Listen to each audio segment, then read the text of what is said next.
सुखवा में होला बरसात हो, जेकरा आंगन में तुलसी। सुखवा में होला बरसात हो, जेकरा अंगना में तुलसी। अंगना में तुलसी, जेकरा घरवा में तुलसी।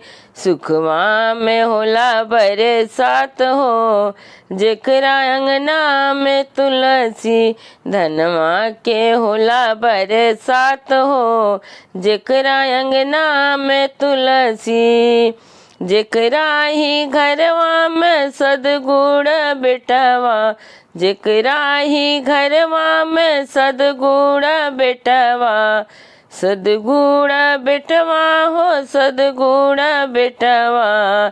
घरवा में कृष्ण जी के वास हो, जेकरा आंगन में तुलसी। घरवा में कृष्ण जी के वास हो, जेकरा अंगना में तुलसी। सुखवा के होला बरसात हो, जेकरा घरवा में तुलसी। धनवा के होला बरसात हो, जेकरा अंगना में तुलसी।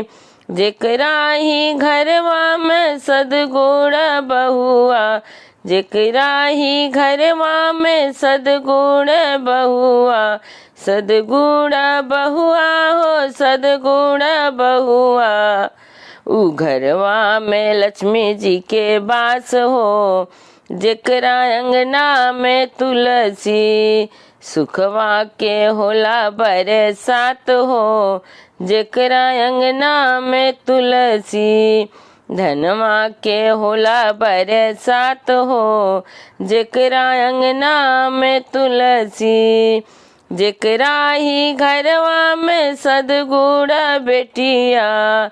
जेकरा ही घरवा में सदगुण बेटिया।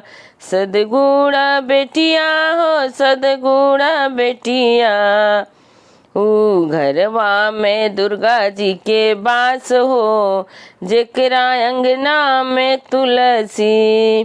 ऊ घरवा में दुर्गा जी के वास हो, जेकरा अंगना में तुलसी। सुखवा के होला बरसात हो, जेकरा अंगना में तुलसी। धनवा के होला बरसात हो, जेकरा अंगना में तुलसी।